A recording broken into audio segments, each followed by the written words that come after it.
بسم اللہ الرحمن الرحیم۔ سورۃ الاخلاص یہ مکی صورت ہے اور اس کی 4 آیات ہیں۔ بسم اللہ الرحمن الرحیم۔ قل هو اللہ احد، تو کہہ وہ اللہ ایک ہے۔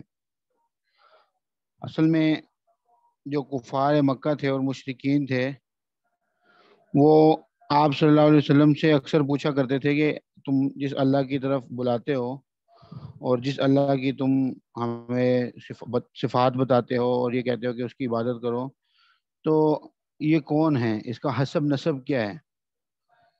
تو پھر جب وہ اس طرح کے سوال کرتے تھے تو اس کا جواب پھر اللہ تعالیٰ نے سورۃ الاخلاص کی شکل میں نازل کیا کہ آپ یہ کہہ دیں کہ وہ اللہ کیا ہے، ایک ہے۔ اس میں کوئی نہ اس کے مقابلے میں آ سکتا ہے، نہ کوئی اس کے مشابہ ہو سکتا ہے، نہ کوئی اس کی طرح ہو سکتا ہے۔ اور اس آیت سے بہت سے باطل عقیدوں کا رد اس طرح ہوا کہ کچھ لوگ ہیں وہ مجوسی، وہ یہ سمجھتے ہیں کہ خدا 2 ہیں، ایک خیر کا خدا ہے، ایک شر کا خدا ہے۔ تو یہ بات غلط ہے، کیونکہ اللہ تعالیٰ خود اپنے آپ کو کیا کہہ رہے ہیں کہ میں ایک ہوں، اللہ ایک ہے۔ اور ہندو جو کئی خداؤں کو مانتے ہیں، کہ لاتعداد خداؤں کو مانتے ہیں، تو ان کا بھی رد ہے کہ وہ یہ سمجھتے ہیں کہ یہ الگ چیز کا خدا ہے، یہ الگ چیز کا خدا ہے، یہ فلاں چیز کا دیوتا ہے، یہ فلاں۔ تو ایسی کوئی بات نہیں، ایک اللہ ہے جو سب کاموں کو صرف خود تنہا کر سکتا ہے، اور وہ ایک ہی ذات ہے۔ آپ فرمایا کہ اللہ الصمد، یعنی ذات، اللہ کی ذات کو تو یہ مخلوق سمجھ ہی نہیں سکتی نا پوری طرح، اس لیے کہ وہ خالق ہے اور ہم مخلوق ہیں۔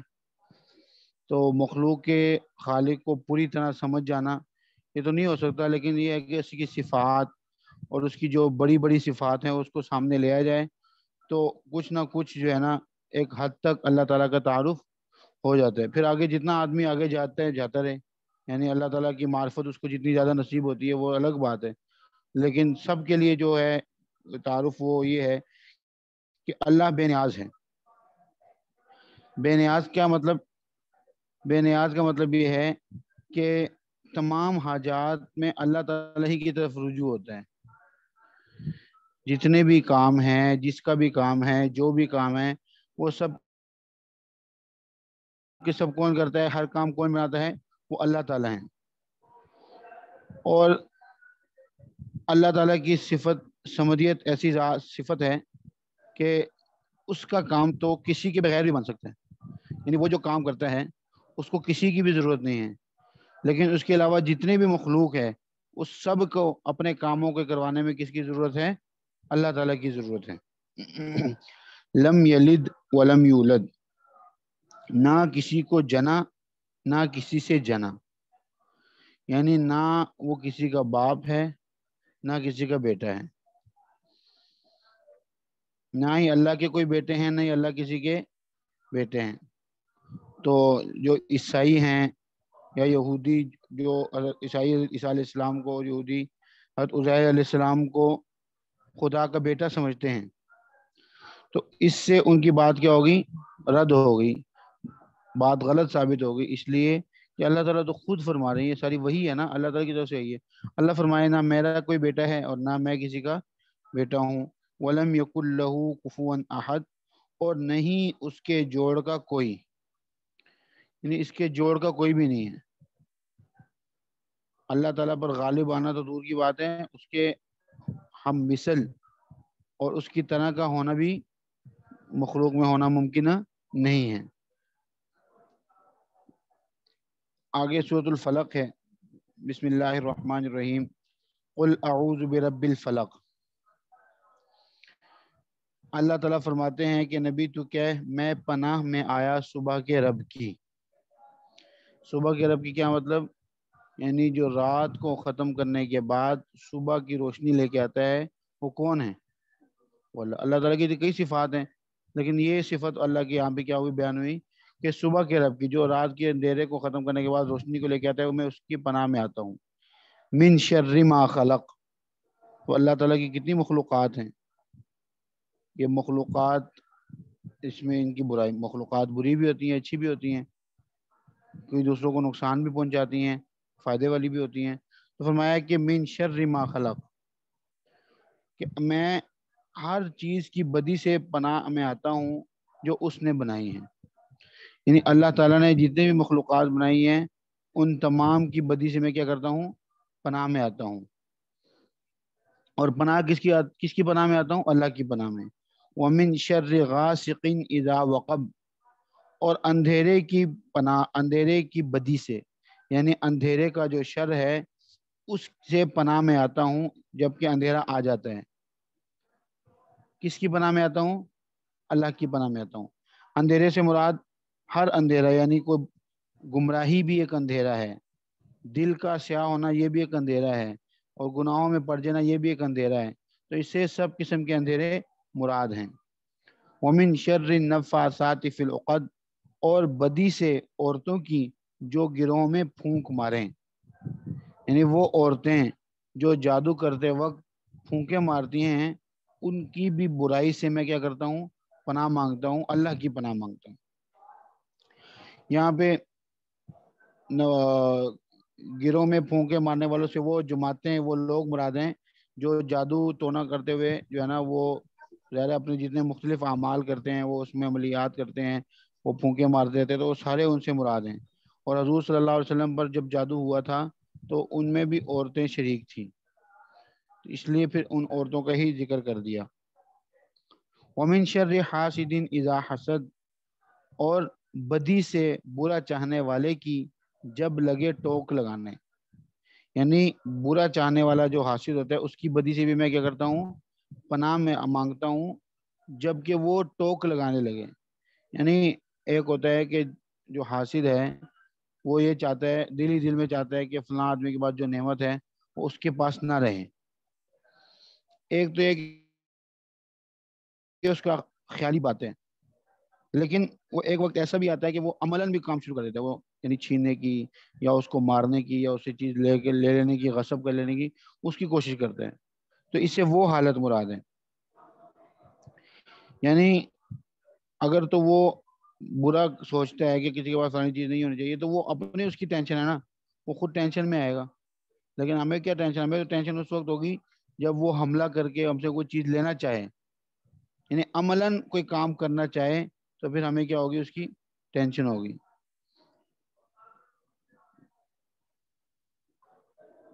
یہ جو دونوں صورتیں ہیں ان دونوں صورتوں کا نام ہے معوذتین.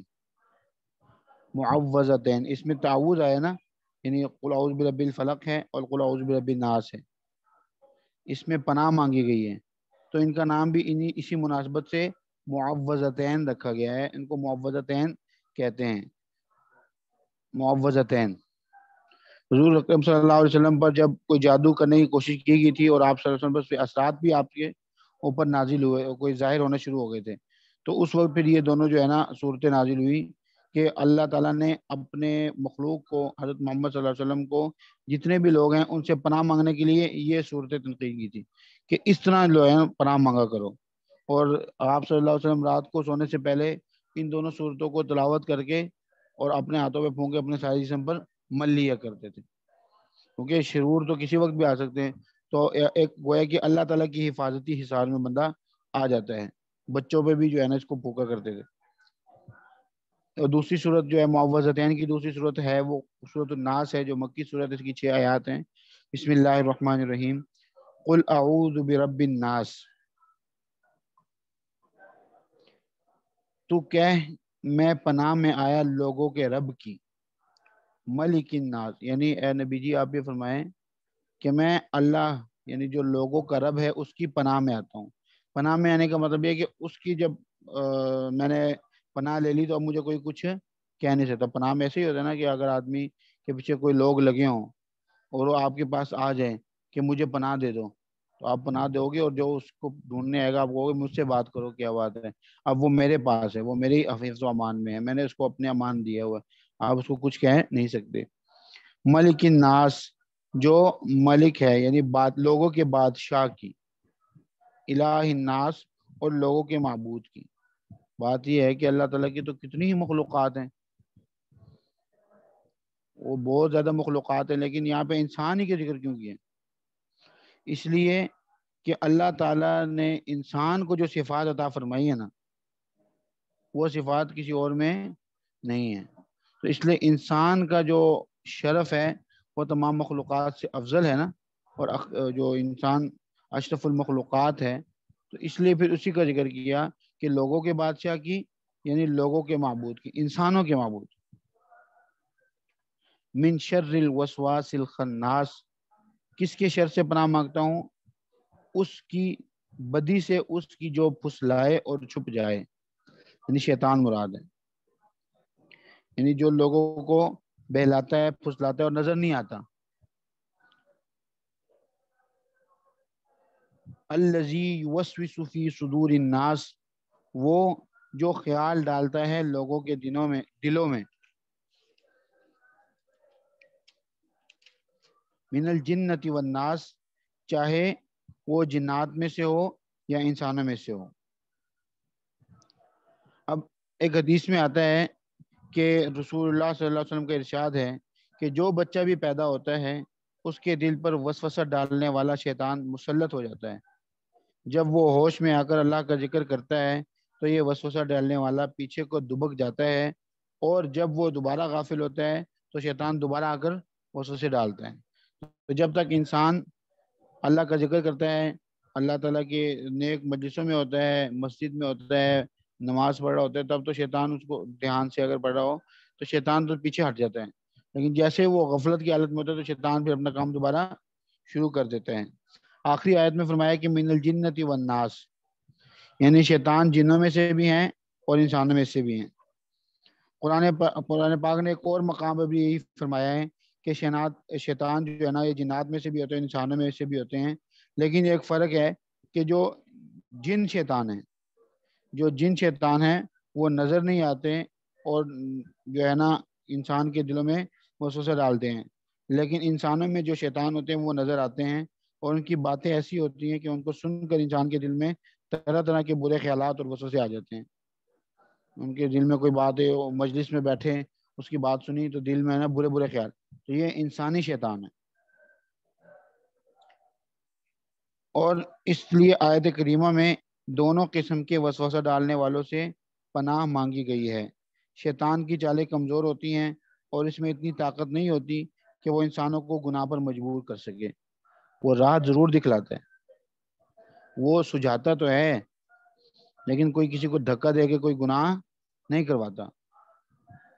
جب بھی آدمی کوئی گناہ کرتا ہے تو خود سوچے کہ میں نے یہ جو گناہ کیا ہے یہ میں نے اپنی مرضی سے کیا ہے کہ مجھے کسی نے کوئی دھکا دے کے گناہ کروایا. میں نے چوری کی ہے، میں نے کوئی کسی نے ڈاکہ ڈالا ہے، یا کسی نے کسی کی غیبت کی ہے، یا جو بھی کیا ہے، اگر وہ چاہے تو نہ کرے. یعنی اپنی مرضی سے کرتے ہیں. شیطان تو اس کو مثال کے طور پر یہاں پہ کسی کو مال پڑا ہو، کسی کا موبائل پڑا ہو، تو شیطان کہے گا کہ یار دیکھو موبائل ہے، کوئی کیمرہ ویمرہ بھی نہیں لگا ہوا، تم اٹھا کے اس کو چوری لے جاؤ، کسی کو کیا پتہ چلنے، بند کر دینا بس. تو شیطان اتنا تو کہہ سکتے ہیں، لیکن یہ نہیں کہہ سکتے کہ آپ کے ہاتھ کو کھینچ کے اس کی طرف لے جائے کہ اٹھا کے لے جاؤ. ایسا نہیں کر سکتا. وہ صرف چال بناتا ہے، وہ صرف توجہ دلاتا ہے، وہ بہلاتا ہے، پھسلاتا ہے، لیکن کام انسان خود کرتا ہے. اگر ذرا سی بھی اس کے اندر، انسان کے اندر ہو کہ میں کیوں کروں، تو وہ نہیں کرتا. ظاہر ہے ہر بندہ تو چور نہیں ہوتا نا، لیکن یہ تعویلیں اور وسوسے تو شیطان ہر کسی کو دیتا ہے. اس کے کئی اثرات ہو سکتے ہیں، کئی وجوہات ہو سکتی ہیں. آدمی نیک ماحول میں جڑتا ہے تو پھر وہ ظاہر ہے شیطان کی باتوں میں نہیں آتا. لیکن شیطان اس کو یہ نہیں کرتا کہ بھائی جا تو گناہ کر، اس کو ہاتھ سے پکڑ کے کھینچ کے لے جاتے ہیں. ایسی بات نہیں ہے. شیطان کے پاس اگر اتنی پاور ہوتی تو پھر انسان اللہ سے کہہ سکتا تھا کہ اللہ تو نے شیطان کو اتنی پاور دی ہے، میں اس کے مقابلے میں کر کیا سکتا تھا، مجھے تو مجبوراً اس کی بات ماننی تھی. حالانکہ ایسی بات ہی نہیں ہے.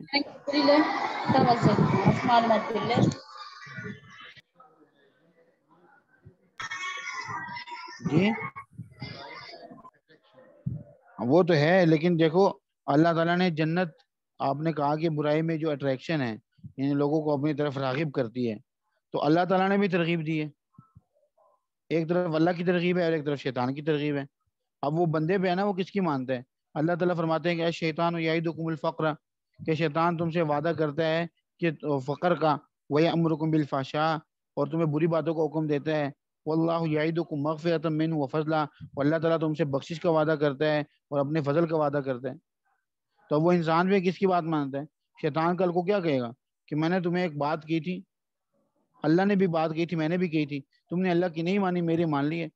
تو اس کا یہ مطلب تھوڑی ہے کہ میں مجرم ہوں تمہارا۔ تم چاہتے تم چاہتے تو اللہ تعالیٰ کی بات مان سکتے تھے، تم نے نہیں کیا اس طرح اور میری بات مانی ہے، تو ٹھیک ہے، وہ اپنے اس کو بھگتو۔ تو شیطان کے پاس پاور اتنی نہیں ہے کہ وہ انسان کو مجبور کر سکے۔ اس کی شیطان ان کید شیطانی کان ضعیفہ، قرآن پاک میں آتا ہے کہ شیطان کے جو چال ہے نا وہ کمزور چال ہوتی ہے۔ اس لیے اگر تھوڑی سی بھی آدمی کے اندر جو دوسری طاقت ہو، روحانی طاقت ہو، وہ چاہے بزرگوں کے پاس بیٹھنے سے حاصل ہو، جماعت میں جانے سے حاصل ہوتی ہے، مسجد میں ہر وقت بیٹھنے سے ایک روحانیت ملتی ہے، جو بھی ہو علم حاصل کرنے سے، تو وہ پھر شیطان کی چالوں میں نہیں آتا، آسانی سے نہیں آتا۔ وہ ظاہر ہے وہ اگر زیادہ محنت کرے گا تو پھر ہو سکتا ہے آ بھی جائے، لیکن اس کی چال ہوتی کمزور ہے البتہ۔ اور یہ تو انسان کی ایک آزمائش ہے کہ وہ انسان کو بہکانے کی کوشش کرتا ہے، لیکن جو بندہ اس کے بہکائے میں آنے سے انکار کرے، اللہ کی پناہ مانگ لے، تو شیطان اس کو کچھ بھی نہیں بگاڑ سکتا۔ کسی کے دل میں غلط بات آئی، کو گناہ کا خیال آیا، تو کہہ رہے اعوذ باللہ من الشیطان الرجیم، اللہ کا ذکر کرے گا، شیطان چلا جائے گا۔ نہیں ہوتا پھر بار بار کرے، پھر کوئی اپنے آپ کو نیک کام کی طرف متوجہ کر دے، خالی بیٹھا ہوگا نا تو خالی دماغ تو شیطان کا گھر ہے، وہ تو اس کو نئی نئی چیزیں سجائے گا۔ لیکن اگر وہ اللہ تعالیٰ کی پناہ میں آتا ہے اور اللہ تعالیٰ کا ذکر کرتے ہیں تو شیطان اللہ کے سامنے تو نہیں ٹھہر سکتا نا، جیسے وہ لامحالہ پھر کیا ہوگا، بھاگ جائے گا۔ قرآن کریم کا آغاز سورہ فاتحہ سے ہوتا ہے، جس میں اللہ تعالیٰ کی حمد و ثنا کے بعد اللہ تعالیٰ سے سیدھے راستے کی ہدایت کی دعا کی گئی، اور اختتام سورۃ الناس پر ہوا ہے، جس میں شیطان کے شر سے پناہ مانگی گئی ہے، کیونکہ سیدھے راستے پر چلنے میں اس کی شر سے جو رکاوٹ پیدا ہو سکتی تھی اسے دور کرنے کا طریقہ بتا دیا گیا۔ یعنی شروع اور آخر میں جو مناسبت ہے نا وہ بتا رہے ہیں کہ شروع میں تو یہ ہوا کہ اللہ سے کہا سیدھے راستے پہ چلا، اب سیدھے راستے پہ چلنے شیطان کہاں دیتا ہے، وہ کبھی کچھ کہتا ہے، کبھی کچھ سداتا ہے، کبھی انسانوں کی شکل میں آتا ہے، کبھی جنوں کی شکل میں آتا ہے، کبھی جو ہے نا خیالات کی شکل میں آتا ہے، وہ راستے میں چلنے نہیں دیتا۔ تو جب بھی وہ چلنے میں رکاوٹ ڈالے تو یہ صورت پڑھ لے کہ اللہ میں تیری پناہ میں آتا ہوں، اور شیطان چاہے انسان ہو چاہے جن ہو، اس سے میں پناہ مانگتا ہوں اور آپ کی پناہ میں آتا ہوں۔ تو انشاءاللہ جو آدمی کوشش کرے گا، تو ظاہر ہے کہ اتنے لوگ ابھی بھی ہیں جو گناہ نہیں کرتے، یا کرتے ہیں تو فوراً معافی مانگ لیتے ہیں۔ یعنی گناہ نہ ہونا یہ بہت اچھی بات ہے، لیکن انسان ہے گناہوں سے ہو ہی جاتا ہے نا گناہ، تب وہ کیا کریں، وہ کہ معافی مانگ لیں۔ حدیث پاک میں آتا ہے کہ کلو بنی آدم خطاء، کہ آدم کا ہر بیٹا یہ بہت زیادہ خطا کرنے والا ہے، لیکن کیا ہے، وہ خیر الخطائین التوابون، کہ بہترین گناہ گار وہ ہے، بہترین خطا کار وہ ہے جو کہ بہت زیادہ توبہ کرنے والا ہے۔ یعنی گناہ کیا، اس کو توجہ ہوئی کہ یہ میں نے کیا کر دیا، اللہ کا حکم مجھ سے ٹوٹ گیا، پھر وہ کیا کرتے ہیں، اللہ تعالیٰ کی طرف متوجہ ہو کہ اللہ سے معافی مانگتا ہے، گناہ ختم، پھر اس سے ہو گیا گناہ۔ یعنی انسان دن میں 24 گھنٹے کی زندگی میں کئی مرتبہ اس کے سامنے ایسی باتیں آتی ہیں، وہ گناہوں سے ہو جاتا ہے، تو اس کو چاہیے کہ فوراً معافی مانگ لے، آئندہ نہ کرنے کا عزم کر لے کہ بھائی آئندہ میں نہیں کروں گا۔ تو انشاءاللہ اللہ تعالیٰ جیسے معافی مانگتا مانگتا روزانہ کا حساب روزانہ ہی کلیئر کرتا جائے گا، اور اگر مخلوق کا کوئی حق دینا ہے وہ بھی دیتا جائے، تو انشاءاللہ پھر امید ہے کہ جنت میں ہی جائے گا وہ۔ اور یہی ہمارا مقصد ہے دنیا میں، جتنے بھی پڑھنا پڑھانا سیکھنا سکھانا اور جماعتوں میں جانا مسجدوں میں جانا نمازیں پڑھنا، اس کا مقصد کیا ہے کہ جنت میں چلے جائیں۔ فمن زحزح عن النار وادخل الجنة فقد فاز، کہ جو آگ سے بچ گیا اور جنت میں داخل کر دے گیا وہ کامیاب ہے، اور یہ ہم چاہتے ہیں۔ تو انشاءاللہ اب روزانہ کی پریکٹس رہے گی، اول تو یہ کہ کوشش کریں گناہ ہو ہی نہ، پھر اگر غلطی سے گناہ ہو جائے تو فوراً معافی، انسان کا کوئی حق مارا اس سے فوراً معافی، کوئی اس سے بری بات کی اس سے فوراً معافی، تو انشاءاللہ پھر صاف صاف جائیں گے جنت میں، اور سیدھے ہی جنت میں جائیں گے انشاءاللہ۔ اللہ تعالیٰ سے دعا ہے کہ اللہ تعالیٰ ہم سب کو سیدھا سیدھا چلتے رہنے کی توفیق عطا فرمائے، اور مرتے ساتھ ہی اللہ تعالیٰ کی نعمتیں اور جو جنت کی نعمتیں ہیں وہ ہمیں نصیب فرمائے ہم سب کو. کل سے انشاءاللہ پھر ہوگا.